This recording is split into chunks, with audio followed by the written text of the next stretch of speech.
Bapak Ibu Saudara yang dikasihi Tuhan, hari ini semua pengikut Kristus sama kompak memperingati Jumat Agung atau Good Friday, betul? Kematian Tuhan Yesus di kayu salib. Golgota menjadi saksi karya terbesar pengorbanan Tuhan Yesus bagi manusia. Golgota menjadi saksi. Setiap tetesan darah Tuhan Yesus Kristus di Golgota adalah saksi atas kematian dan karya terbesar Tuhan Yesus Kristus. Tidak peduli, Good Friday kali ini adalah keberapa kalinya kita memperingati. Mungkin ada yang baru 2 kali memperingati Jumat Agung, tapi juga ada yang sudah belasan kali atau puluhan kali, artinya sudah sekian puluh tahun mengikut Kristus. Tapi saya berharap dan berdoa, kiranya Jumat Agung pagi hari ini, ya, Good Friday hari ini benar-benar mengubahkan iman kita. Amin. Ya, bukan hanya sekedar liturgi atau rutinitas setiap tahun kita memperingati Jumat Agung, Bapak Ibu Saudara, ya. Bukan hanya rutinitas, tapi kiranya pagi hari ini baik pujian penyembahan maupun firman Tuhan akan mengubahkan iman kita. Sepanjang ibadah dari awal saya duduk di depan, saya merasakan hadirat Tuhan. Ya, kalau ada di antara kita yang enggak merasakan hadirat Tuhan, itu karena saudara enggak membuka hati buat Tuhan. Serius, kalau kita buka hati, Tuhan pasti masuk ke hati kita dan kita bisa merasakan hadirat Tuhan. Haleluya. Ya. Nah, untuk itu firman Tuhan hari ini saya beri judul dari Golgota ke Mahkota. Mari sama-sama katakan 1, 2, 3. Dari Golgota ke Mahkota, ya. Oke, beberapa hal penting yang kita perlu tahu tentang Golgota, ya. Beberapa hal penting yang kita perlu tahu tentang peristiwa di Golgota. Yang pertama, Tuhan Yesus sebenarnya sangat takut menjelang penyalipannya, saudara. Dan sempat nego ke Bapa di surga. Tuhan Yesus sangat takut. Ya, kita baca firman Tuhan setelah ini. Mengapa kok Tuhan Yesus sangat takut? Karena waktu itu, waktu di Getsemani, Tuhan Yesus 100% manusia, saudara. 100% manusia seperti saudara saya, bisa lapar, bisa haus. Ya, sehingga Tuhan Yesus pun dikatakan sebenarnya sangat takut menjelang penyalipannya dan sempat nego ke Bapa di surga. Kita baca Markus pasal 14 ayat 32 sampai 42. Judul perikopnya adalah di Taman Getsemani. Saya bacakan ayat yang ke-32. Markus 14 ayat 32. Lalu sampailah Yesus dan murid-muridnya ke satu tempat yang bernama, apa saudara? Getsemani. Mereka rombongan full tim, ya. Seperti Pak Dwi kalau datang doa pagi full tim. Waduh. Katanya Pak Sidik memenuhi 25% kehadiran. Satu tim 5 orang, ya. Hari ini tambahi Pak Andreas Kristoni, kalau datang full tim juga 6 orang, ya. Puji Tuhan. Ya. Tuhan Yesus full tim waktu itu. Yesus dan murid-muridnya ke suatu tempat yang bernama Getsemani. Berhenti di Getsemani. Waktu itu terus saya lanjutkan. Kata Yesus kepada murid-muridnya, duduklah di sini sementara aku berdoa. Duduklah di sini sementara aku berdoa. Ya, tempat pertama, titik pertama. Saya lanjutkan ayat yang ke-33. Dan ia dan Tuhan Yesus membawa Petrus, Yakobus dan Yohanes sertanya. Ia sangat takut dan gentar. Terjemahan lain katakan, terjemahan ayatnya katakan, Tuhan mulai menjadi sangat tertekan dan susah hatinya. Versi mudah dibaca, sampaikan. Tuhan Yesus mulai dilanda ketakutan yang amat besar dan kecemasan yang mendalam. TSI, terjemahan sederhana Indonesia, katakan, dia mulai merasakan ketakutan hebat dan kegelisahan yang mendalam. Pak Dwi pernah mengalami ketakutan yang amat besar? Pernah ya, Pak Chandra pernah? Saudara pernah mengalami ketakutan yang amat besar dan kecemasan yang mendalam seperti Tuhan Yesus? Waktu saya merenungkan ayat-ayat ini, saudara, ketika Tuhan Yesus full tim sampai di Getsemani di titik yang pertama, dia menyuruh semua muridnya untuk duduk. Dia pamit mau berdoa. Tetapi kok berubah pikiran mengajak siapa? 3 muridnya. Mana tadi ayatnya? Ia membawa Petrus, Yakobus dan Yohanes sertanya. diajak lagi pindah ke tempat yang lain, ia sangat takut dan gentar. Saya berasumsi, saya membayangkan ketika ada di titik itu saudara. Orang yang sangat takut, orang yang sangat cemas, seperti orang yang bingung, betul? Kenapa coba? Sudah full tim disuruh duduk, setelah itu berangkat lagi ngajak 3 orang. Kita bisa membayangkan begitu takutnya Tuhan Yesus waktu itu saudara. Begitu cemasnya Tuhan Yesus waktu itu. Saya lanjutkan ayat yang ke-34. Markus 14 ayat 34. Lalu katanya kepada mereka bertiga ya, kan sudah membawa 3 murid. Hatiku sangat sedih seperti mau mati rasanya. Tinggallah di sini dan berjaga-jagalah. Kita pun sama saudara, hari ini ketika kita takut, kita pasti membawa teman, betul? Ketika kita merasa gentar harus pergi ke satu tempat karena di tempat yang asing dan di tengah malam mungkin, kita pasti membawa teman. Tuhan Yesus pun sama mengajak ketiga muridnya. Karena Tuhan Yesus dilanda ketakutan yang sangat hebat. Bahkan firman Tuhan katakan seperti mau mati rasanya. Kita pernah takut sampai ada di titik seperti mau mati rasanya? Mungkin belum pernah ya. Tapi Tuhan Yesus pada waktu itu ada di titik seperti itu. Di Getsemani. Dia ngomong, tinggallah di sini dan berjaga-jagalah. Tapi saudara tahu ayat selanjutnya, ketika muridnya tidur saudara. Ketika muridnya tidur. Ketika gurunya sedang dilanda ketakutan seperti mau mati rasanya, ketika muridnya malah tidur. Saya lanjutkan ayat yang ke-35. Tuhan maju sedikit, merebahkan diri ke tanah dan berdoa. Merebahkan tanah dan berdoa. Supaya apa? Sekiranya mungkin, perhatikan kalimat ini. Sekiranya mungkin saat itu lalu daripadanya. Penyaliban itu lalu daripadanya. Perhatikan ayat 36, di mana Tuhan Yesus sempat nego kepada Bapanya di surga. Kata Tuhan, ya Aba ya Bapa, tidak ada yang mustahil bagimu. Ambillah cawan ini daripadaku. Tetapi janganlah apa yang aku kehendaki, melainkan apa yang engkau kehendaki. Tuhan Yesus sempat nego saudara, karena dia tahu pasti apa yang harus dia alami. Mengapa Tuhan Yesus sangat takut dan gentar waktu itu saudara? Karena Tuhan Yesus tahu apa yang akan dia terima. Tangannya akan dipaku, kakinya akan dipaku, kepalanya akan dimahkotai duri. Dia tahu pasti. Dia sekalipun 100% manusia, dia juga anak Allah. Yesaya pasal 43 ayat 53. Yesaya pasal 53 ayat 3. Sudah dibacakan WL tadi ya. Dia sangat dihina dan ditolak oleh manusia. Tuhan Yesus Kristus sangat dihina dan ditolak oleh manusia. Bukan hanya waktu itu di Golgota. Hari ini pun Tuhan Yesus juga kita seringkali menghina dan menolaknya saudara. Manusia di akhir zaman sering menghina. Manusia di ujung kehidupan juga sering menolak Tuhan Yesus Kristus. Sama. Tuhan Yesus tetap diperlakukan sama hari ini. Orang yang penuh dengan kesengsaraan dan menderita kesakitan. Wajahnya gak rupa manusia saudara. Saya kalau kena jarum aja, tangan saya bisa teriak saudara. Ini bukan hanya satu jarum saudara. Bayangkan sendiri. Mahkota duri dikenakan di kepalanya saudara. Bisa bayangkan ketika semua duri-duri nancap di kepalanya saudara. Berapa minggu yang lalu kita donor darah. Ada beberapa jemaat yang gak mau donor darah. Kenapa Pak, Bu? Saya takut dengan jarum Pak Andreas. Dengan jarum donor darah takut saudara.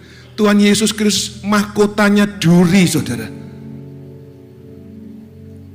Dia mau lakukan itu semua saudara dan saya. Tuhan mau menerima mahkota yang dari duri itu karena saudara dan saya.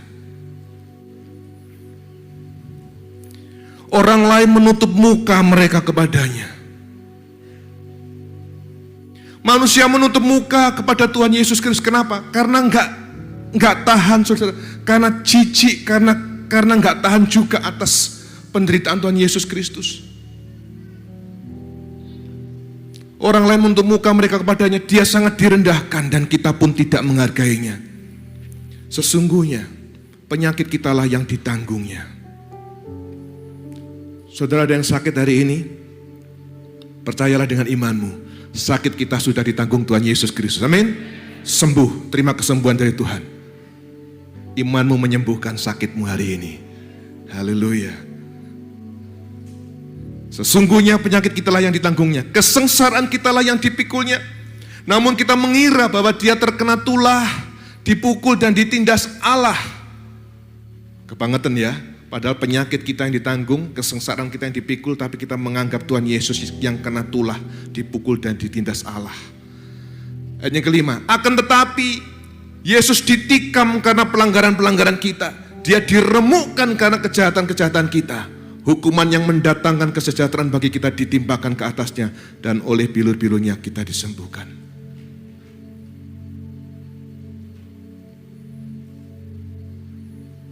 Saya sampai hari ini ketika melihat foto dari Tuhan Yesus masih tetap meneteskan air mata saudara. Kok Tuhan Yesus mau mati disalib buat saudara dan saya? Satu teladan untuk kita hari ini. Satu teladan untuk saudara dan saya hari ini.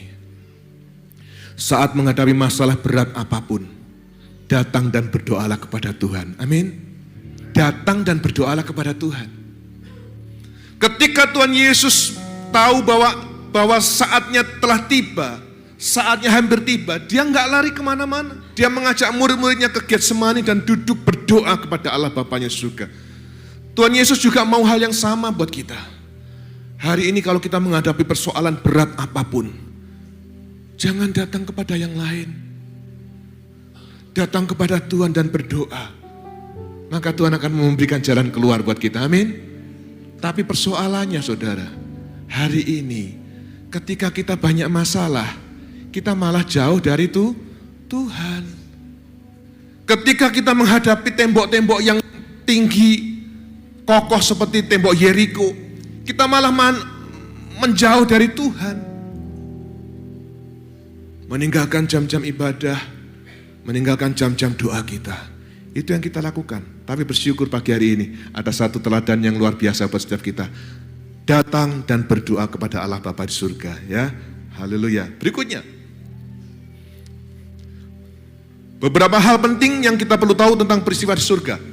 Yang kedua, penyaliban adalah salah satu bentuk eksekusi terkejam. Salah satu bentuk eksekusi terkejam yang pernah ada di dunia. Percayalah saudara, nggak perlu dicoba. Berbeda dengan cara eksekusi terpidana mati lainnya, baik itu digantung, ya, kursi listrik, suntikan mati, apalagi kamar gas, tembak mati, pancung dan sebagainya, yang hanya membutuhkan waktu sesaat untuk mati, saudara. Namun proses penyaliban memerlukan waktu berjam-jam sehingga saat-saat penderitaan pun menjadi panjang, saudara. Disalib adalah hukuman yang terkejam yang pernah ada di muka bumi. Saya bacakan Markus pasal 15 ayat 25. Hari ini, hari jam 9 ketika ia disalibkan. Jam berapa saudara? Jam 9 ketika Tuhan Yesus disalibkan. Ayat 33, pada jam 12 kegelapan meliputi seluruh daerah itu dan berlangsung sampai jam 3. Dan pada jam 3 berserulah Tuhan Yesus dengan suara nyaring, Eloi, Eloi, lama sabachthani, yang berarti Allahku, Allahku, mengapa engkau meninggalkan aku? Waktu saya membaca ayat ini, saya sangat terharu. Eloi, Eloi, Allahku, mengapa engkau meninggalkan aku? Tuhan Yesus Kristus berkata, kenapa Bapa engkau meninggalkan aku? 6 jam, dari jam 9 sampai jam 3 baru Tuhan Yesus meninggal. 6 jam. Esensi dari penyaliban bukanlah kematian itu sendiri, saudara. melainkan penderitaan saat menjelang kematian. Perhatikan kata penderitaan. Esensi dari sebuah penyaliban adalah penderitaan sebelum seseorang mati. Jadi kematian merupakan satu hal yang sangat diharapkan oleh seseorang yang disalib waktu itu. Pengen cepat mati. Saudara tahu ketika kaki Tuhan Yesus ditumpuk dan dipaku, saudara, dan tangannya dipaku kanan, ditarik ke kanan kiri. Setiap tarikan nafasnya itu sangat menyakitkan, saudara. Serius. Dia harus mengangkat kakinya supaya dia bisa bernafas. Dan itu 6 jam Tuhan lakukan. Setiap tarikan nafas, dia injak, dia angkat kaki lagi. Setiap tarikan nafas adalah sesuatu yang sangat menyakitkan waktu itu.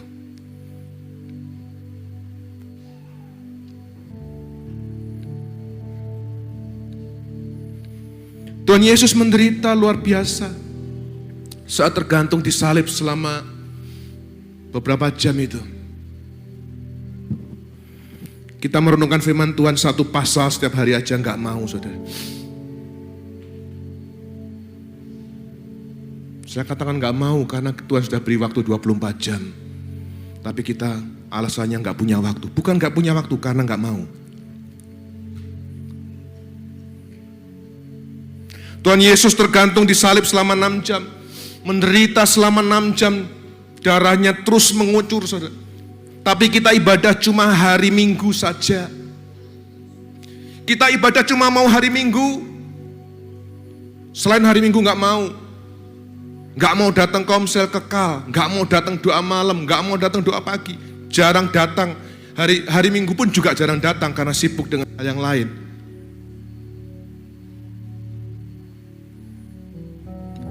Saudara tahu setiap beberapa hal penting yang saya sampaikan tentang Golgota. Bagaimana penderitaan Tuhan Yesus Kristus. Cukupkah kita membalas cinta kasih-Nya hanya dengan ibadah hari Minggu? Renungkan. Cukup enggak, saudara?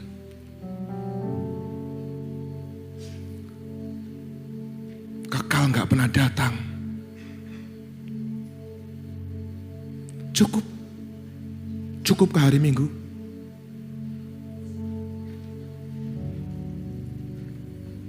Tuhan Yesus dipenteng, disalib 6 jam sebelum meninggal. Kita beribadah 1,5 jam aja. Beribadah 1,5 jam hari Minggu, datang telat, saudara. Dan pulang awal.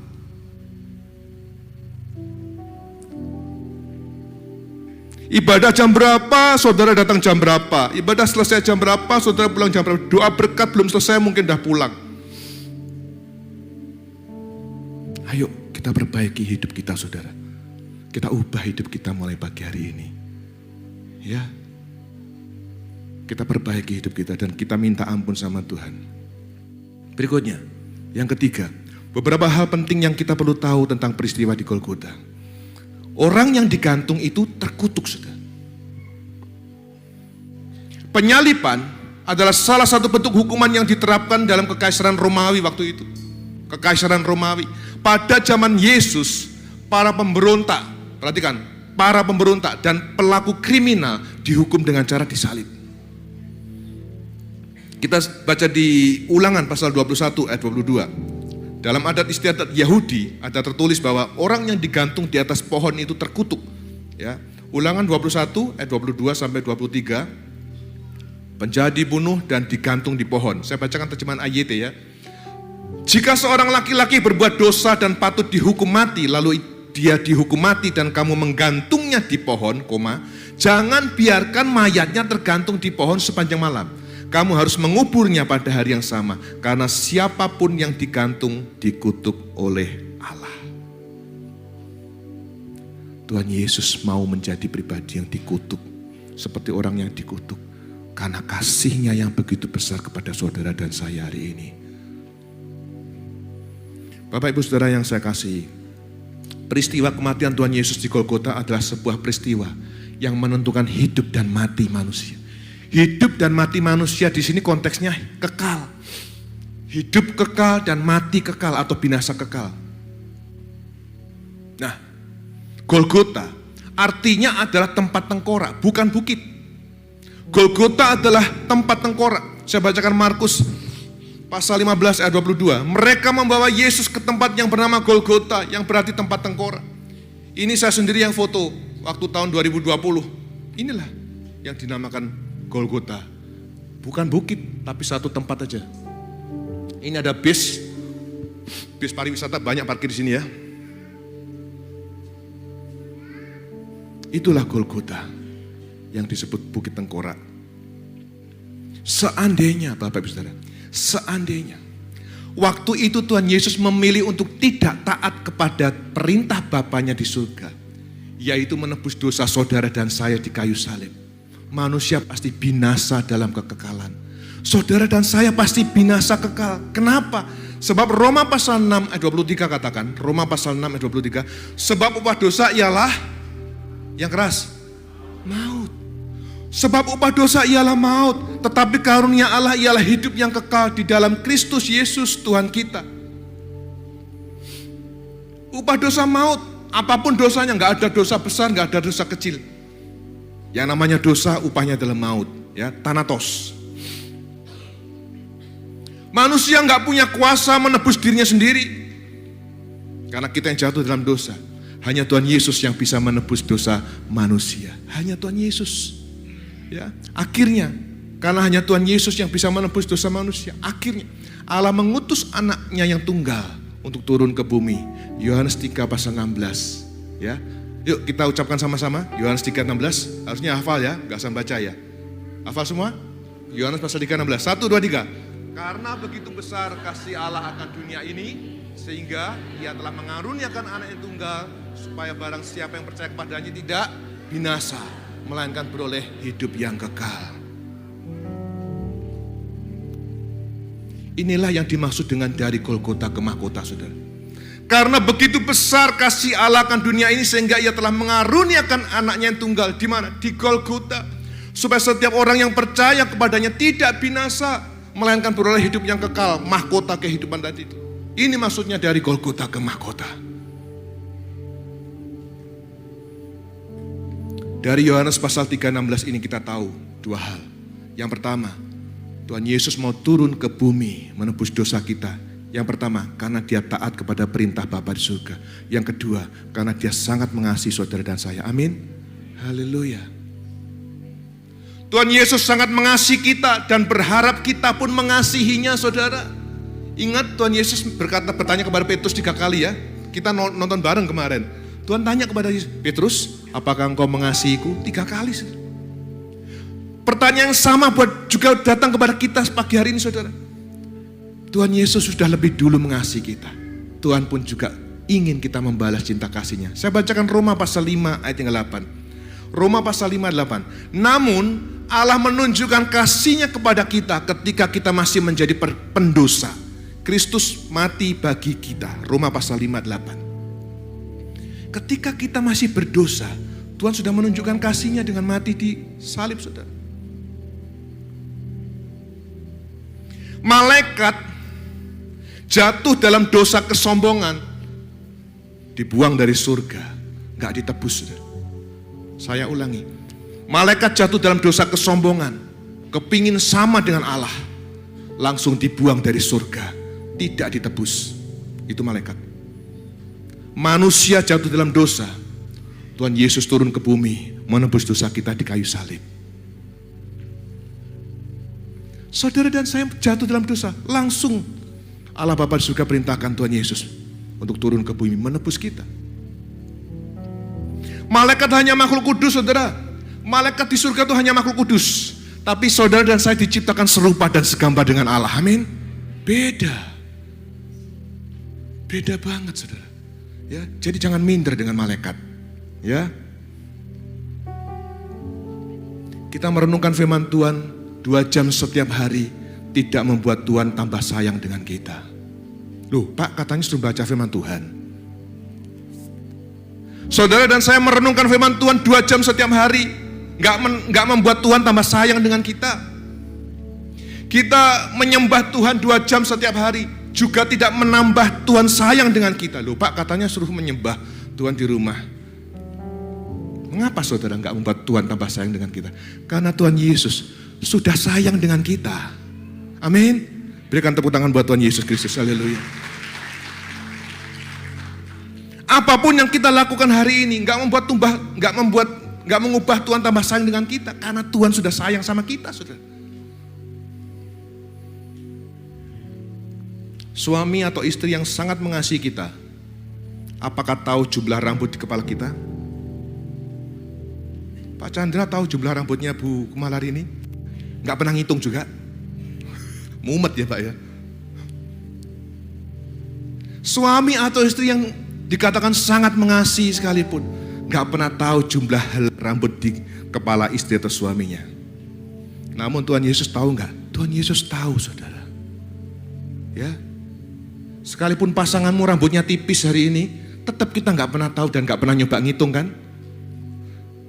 Tapi Tuhan Yesus tahu jumlah rambut kita. Ya, Matius pasal 10 ayat 29. Matius pasal 10 ayat 29. Bukankah 2 ekor burung pipit dijual untuk 1 duit? Murah banget ya kalau kita beli burung pipit. Dan tidak ada seekor pun dari mereka akan jatuh ke tanah di luar kehendak Bapamu. Burung pipit nggak ada yang bisa membuatnya jatuh kalau nggak Bapa surga menghendakinya. Ayat 30. Bahkan rambut kepalamu semuanya terhitung, saudara. Karena itu jangan takut. Ayat 31, kamu lebih bernilai daripada banyak burung pipit. You are of more value than many sparrow. Amin, saudara. Burung pipit, kalau nggak Tuhan izinkan jatuh mati, nggak akan mati. Dan firman Tuhan katakan, bahkan rambut kepalamu semuanya terhitung. Waktu saya renungkan firman Tuhan ini, wow, luar biasa banget. Padahal setiap kali keramas, rontok gak rambut kita? Itu pun saya gak pernah nyoba ngitung. Ya, rontokan rambut di lantai gak pernah coba saya hitung.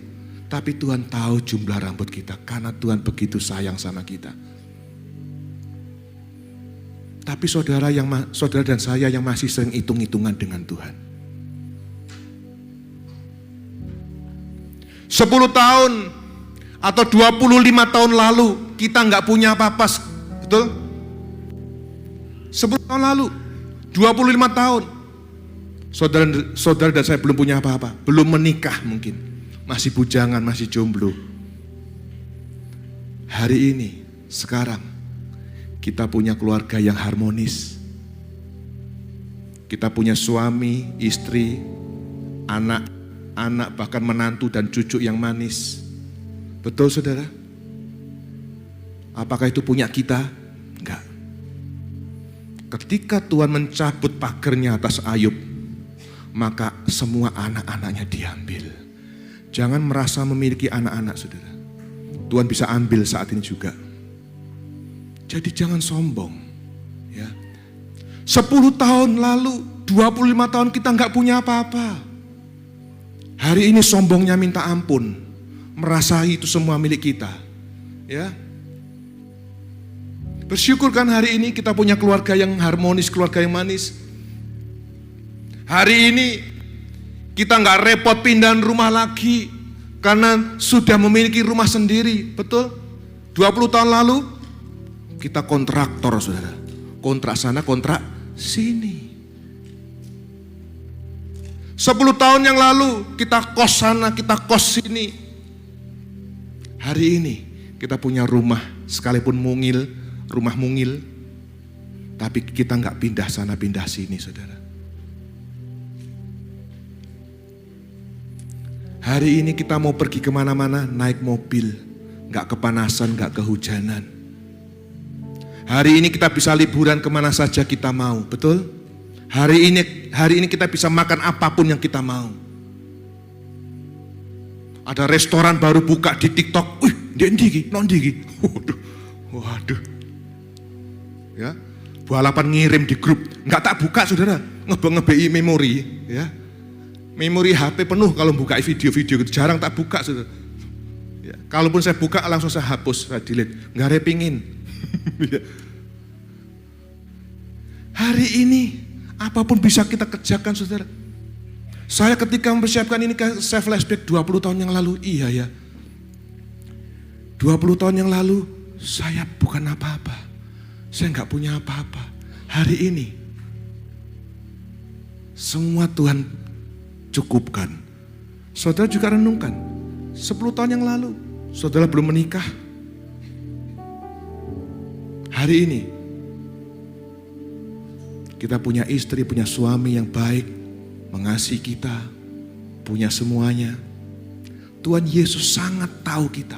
Suami dan istri kita terbatas, nggak mengenal kita tuh nggak seperti Tuhan mengenal kita. Serius. Contohnya tadi loh, jumlah rambut aja. Coba tengok suami istri kita, mau nggak suruh ngitung rambut kita? Nggak mau. Tapi Tuhan tahu jumlah rambut kita. Cibing mau ngitung rambutnya? Gedek-gedek saudara, nggak mau. Ya, rambut yang putih aja nggak mau ngitung, nggak mau juga saudara. Tapi Tuhan tahu jumlah rambut kita. 1,5 tahun yang lalu mungkin, saking kenalnya Tuhan Yesus dengan saya, saking kenalnya Tuhan Yesus dengan saya. Satu saat saya pernah bertanya ke sepupu saya di Madiun. Waktu itu saya pelayanan di Madiun, saya tanya sama sepupu saya yang usaha sampingannya jual beli mobil. Saya tanya ke sepupu saya, bro, kalau Innova diesel gimana bro? Seusia dengan saya, beda 2 bulan. Seusia dengan saya beda. Jawabannya apa? Saya tanya, Innova diesel gimana bro? Ojo ganti diesel. Loh, apa ganti? Enggak boleh ganti diesel. Kita tambah umur, tambah apa ya? Nanti getarannya sampai ke setir katanya. Waduh, katanya sepupu saya. Nanti goncangannya, emang dump truck saudara. Sepupu saya bilang, jangan beli diesel, goyangannya tuh loh, tambah tuwek, goyangan. Terus ya jangan yang diesel. Jawaban sepupu saya.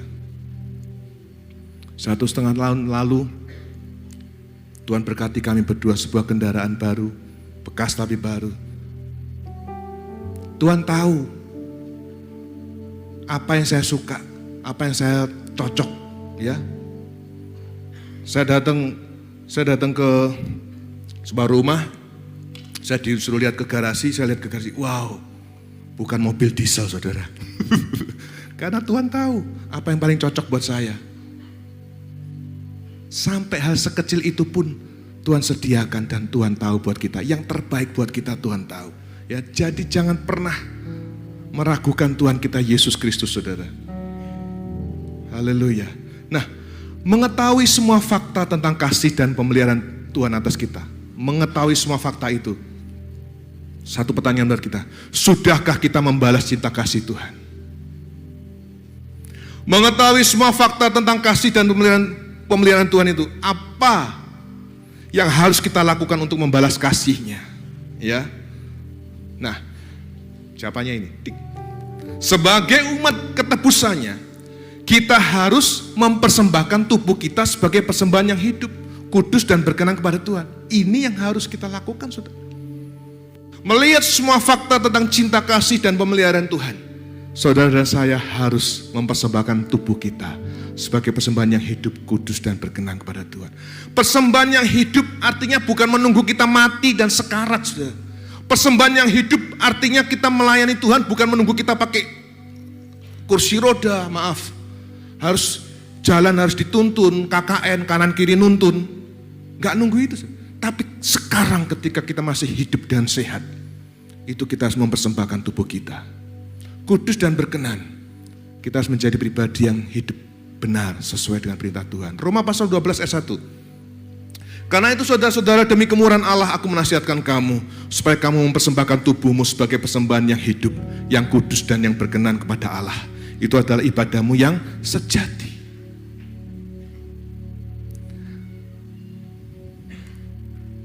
Kita sering menyanyikan satu lagu ini.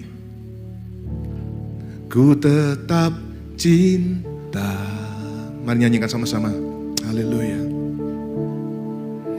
Ku tetap cinta. Haleluya. Walau badai datang menerpa, ku tetap cinta. Amin. Ku tetap setia.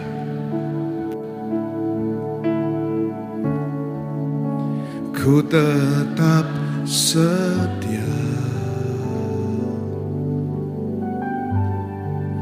Walau taufan datang menerpa, ku tetap setia. Terlalu banyak, terlalu banyak, terlalu banyak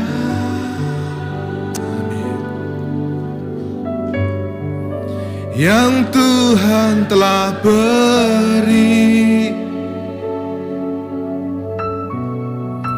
takkan mungkin ku balas dari apa yang ku miliki. Perhatikan kata-kata ini. Ku persembahkan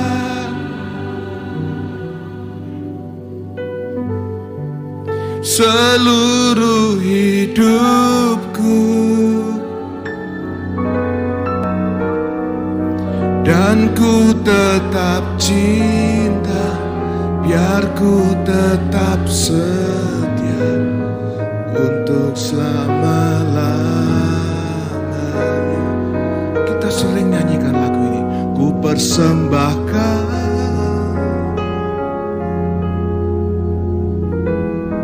seluruh hidupku. Sudahkah kita benar-benar mempraktekkan lagu ini? Mempersembahkan hidup kita, mempersembahkan seluruh hidup kita kepada Tuhan. Sudahkah benar-benar kita praktekkan, saudara?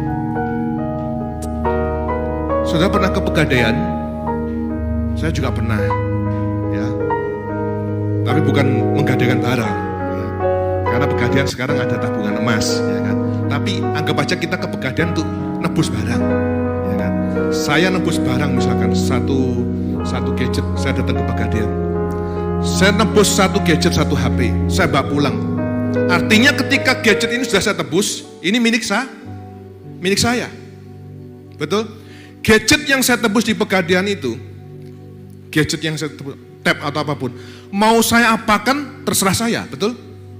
Mau saya jadikan telenan untuk ngerajang bawang berambang, boleh nggak? Boleh. Mau saya jadikan motor-motoran, ngeng, boleh nggak? Petra ya, butuh nih Pak Chandra, boleh nggak? Boleh, mau ini sudah saya tebus. Saudara dan saya itu tebusannya Tuhan. Tuhan Yesus mau jadikan saudara dan saya seperti apa? Tuhan Yesus mau pakai saudara dan saya menjadi apa? Itu terserah Tuhan. Tapi Tuhan masih memberikan kehendak bebas buat kita. Tapi saya mau sadarkan kita pagi hari ini, ayo. Saudara dan saya itu tebusannya Tuhan. Hidupmu dan hidupku itu milik Tuhan. Jangan hitung-hitungan sama Tuhan lagi. Gak cukup ibadah hari Minggu tok, saudara. Ayo setia dikekal, ya. Mulai sekarang mari belajar mengasihi Tuhan dengan segenap hati, jiwa, dan akal budi. Matius pasal 22 ayat 37. Jawab Yesus kepadanya, Matius 22 37. Kasihilah Tuhan Allahmu dengan segenap hatimu dan dengan segenap jiwamu dan dengan segenap akal budimu. 38. Itulah hukum yang terutama dan yang pertama. Jadi mari kita praktekkan hukum yang pertama dan terutama, yaitu mengasihi Tuhan dengan segenap hati, jiwa, dan akal budimu. Dan tanda seseorang mengasihi Tuhan adalah dia akan menuruti semua perintah Tuhan. Amin. Suami istri kalau mencintai pasangannya nurut gak? Nurut. Diberitahu ini nurut, diberitahu itu nurut. Itulah saudara. Yohanes pasal 14 ayat 15. Jikalau kamu mengasihi aku, kamu akan menuruti segala perintahku. Mari, mulai hari ini kita belajar mengasihi Tuhan dengan segenap hati, jiwa, dan akal budi kita. Saat kita mengasihi Tuhan dengan segenap hati, jiwa, dan akal budi, ada janji luar biasa buat setiap kita. Amin. Kita baca Roma pasal 8 ayat 28. Nah ini, Roma pasal 8 dulu. Kita baca sama-sama ya. Roma pasal 8, 12. Sampai telinga kita mendengar suara kita. 1, 2, 3. Kita tahu sekarang bahwa Allah turut bekerja dalam segala sesuatu untuk mendatangkan kebaikan bagi mereka yang mengasihi Dia, yaitu bagi mereka yang terpanggil sesuai dengan rencana Allah. Berikan tepuk tangan buat Tuhan Yesus Kristus. Tuhan Yesus sudah menebus kita ketika kita masih berdosa. Tuhan Yesus menebus saudara dan saya di Golgota. Dia nggak pernah maksa kita membalas cinta kasih-Nya. Tetapi perhatikan, ketika kita membalas cinta kasih-Nya, masih ditambahi saudara. Ditambahi dengan janji yang luar biasa. Hari ini ketika kita belum membalas cinta kasih Tuhan, Tuhan sangat kecewa saudara. Tuhan sangat sakit hati. Saudara pernah ngerasakan cinta bertepuk sebelah tangan? Waduh. Ada yang pernah ngalami cinta bertepuk sebelah tangan? Banyak Pak, bolak-balik Pak. Pak Chandra pernah ngalami?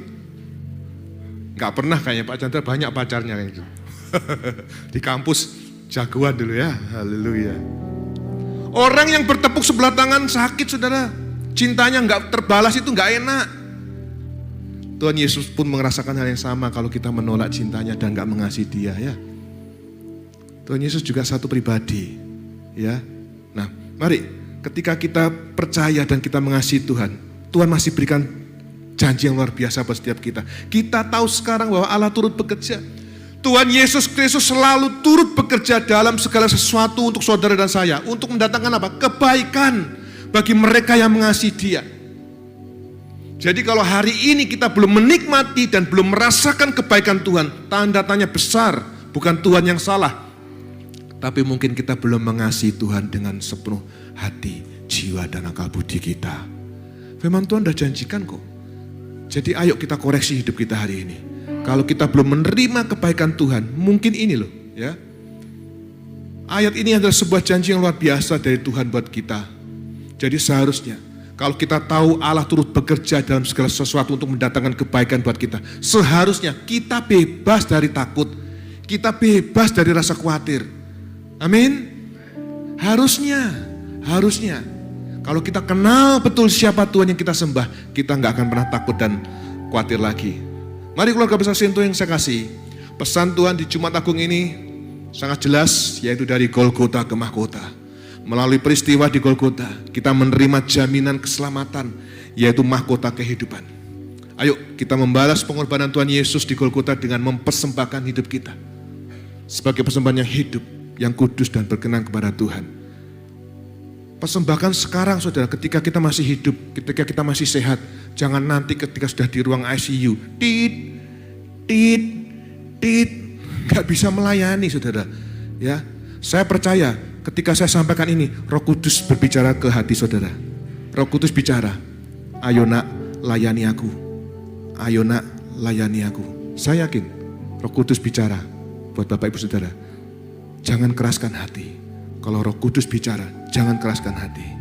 Kesempatan gak pernah datang 2 kali. Responi Roh Kudus. Kalau Roh Kudus ngomong, ayo layani aku. Responi. Ya, datang kepada kami. Pekerjaan Tuhan tempat ini sangat butuh banyak pelayan Tuhan. Ya, jangan hanya menjadi jemaat yang duduk diam manasi bangku gereja. Ya, haleluya. Selamat berjuang. Tuhan Yesus memberkati. Berikan tepuk tangan buat Tuhan Yesus Kristus. Haleluya. Mari kita sama-sama bangkit berdiri.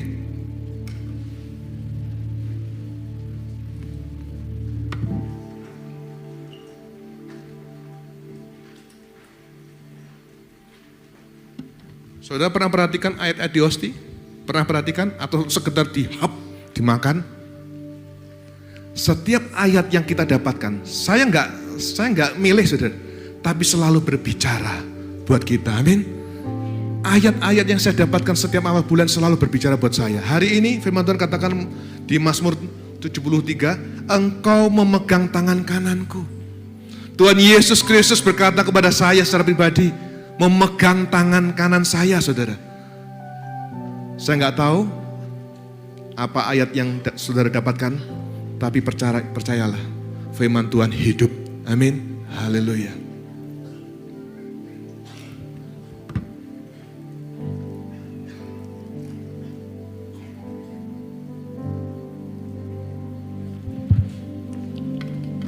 Cik.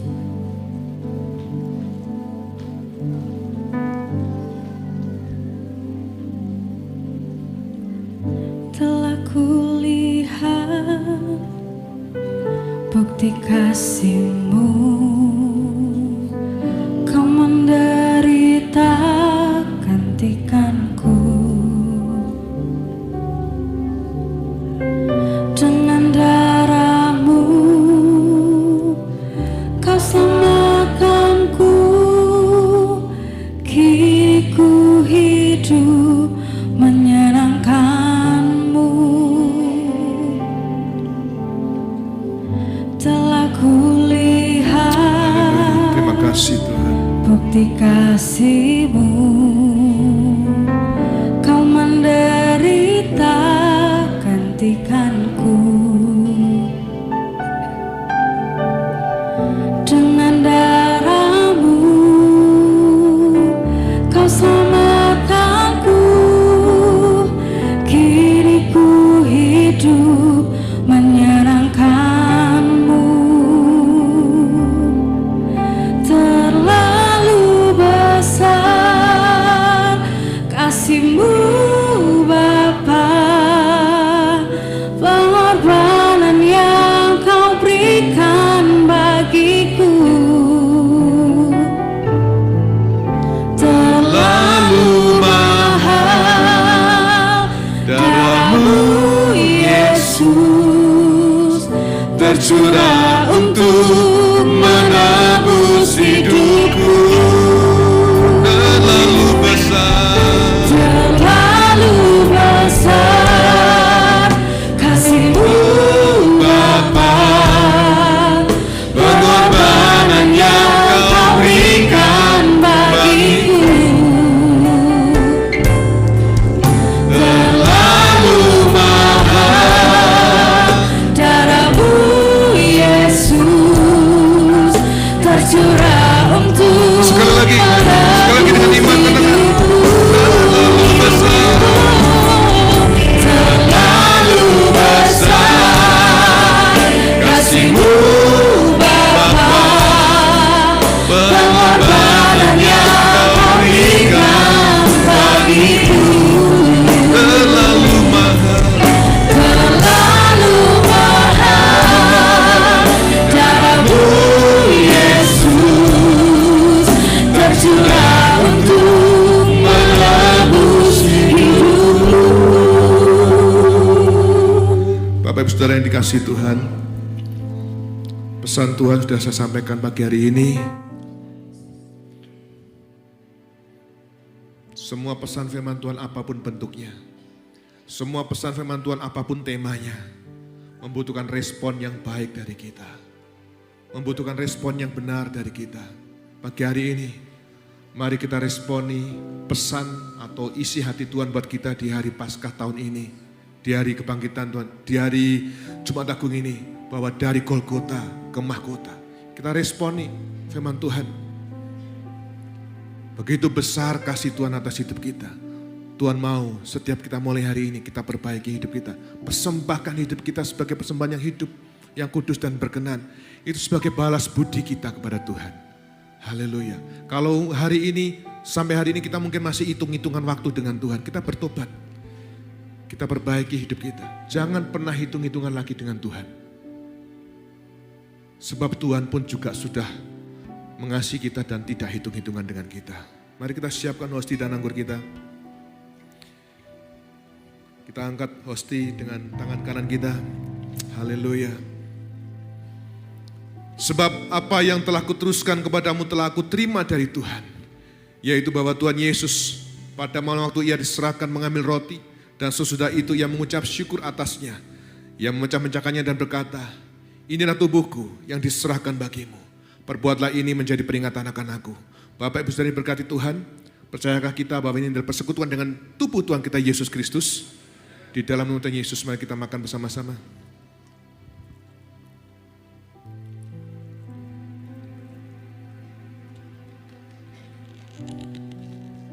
Mari kita angkat cawan yang berisi anggur dengan tangan kanan kita. Haleluya.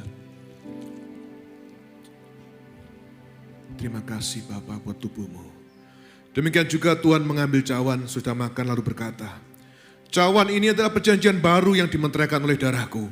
Perbuatlah ini setiap kali kamu meminumnya menjadi peringatan akan aku.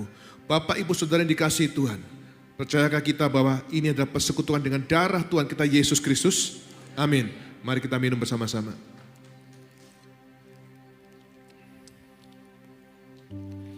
Terlalu besar kasih-Mu. Mari kita angkat kedua tangan kita sebagai ucapan syukur. Terima kasih buat tubuh-Mu. Terima kasih buat darah-Mu Tuhan. Terima kasih buat pengorbanan-Mu. Haleluya.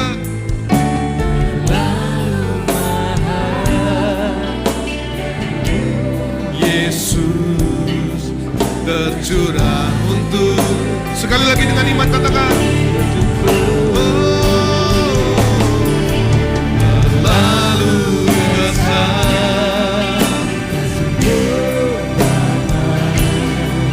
Pengorbanan yang Kau berikan bagiku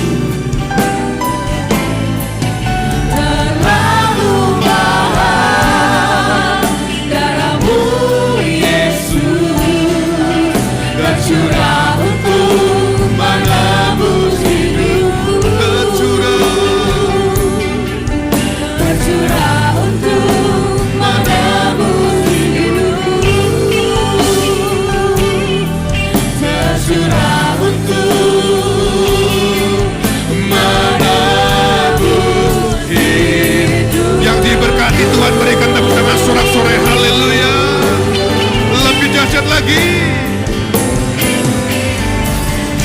Terima kasih buat berkat-Mu Tuhan, terima kasih buat firman-Mu. Setiap kami diberkati dan kami mau perbaiki hidup kami mau membalas cinta kasih-Mu dengan mempersembahkan tubuh kami sebagai persembahan yang hidup, kudus dan berkenan kepadamu. Terpujilah nama-Mu Tuhan. Segala puji, hormat, syukur, kemuliaan hanya bagi nama-Mu. Di dalam nama Tuhan Yesus Kristus, setiap kita sama-sama berkata, amin. Sekali lagi tepuk tangan buat Tuhan Yesus. Haleluya. God bless you.